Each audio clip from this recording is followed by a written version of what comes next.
सगळं ठीक होईल ना? मी बरा होईल ना? मी सगळं व्यवस्थित तर करतोय ना?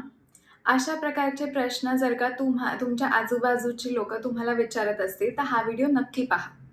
क्लिनिकल सायकॉलॉजीमध्ये अशा पॅटर्नला आपण रिअशुरन्स सीकिंग असं म्हणतो.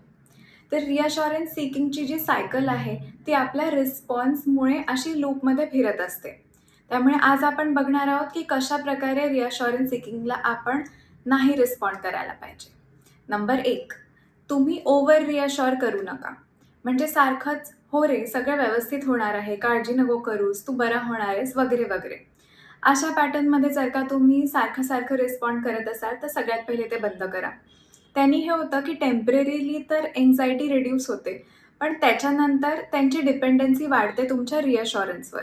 ते सारखे रिअशुरन्स डिमांड करत राहणार आणि त्यामुळे तो लूप कंटिन्यू होणार. नंबर 2, चिड-चिड करून त्यांना रिस्पॉन्ड करणं. तुला सांगितलंय ना, सगळं व्यवस्थित होईल, मग का सारखं-सारखं तेच प्रश्न विचारतेस?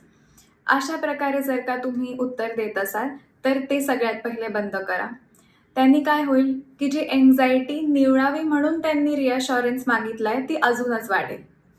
नंबर 3, जर का तुम्ही त्या रिअशुरन्सच्या ऐवजी लॉजिक अप्लाय करत असाल.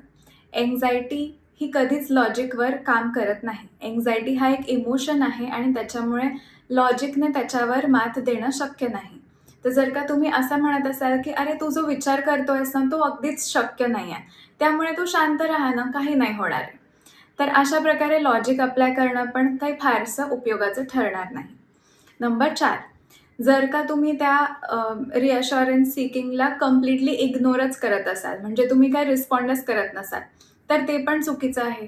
त्यांनी समोरच्या माणसाला असं वाटेल, की तुम्ही आता त्यांची केअर नाही करत, त्यांच्याबद्दल विचार नाही करत.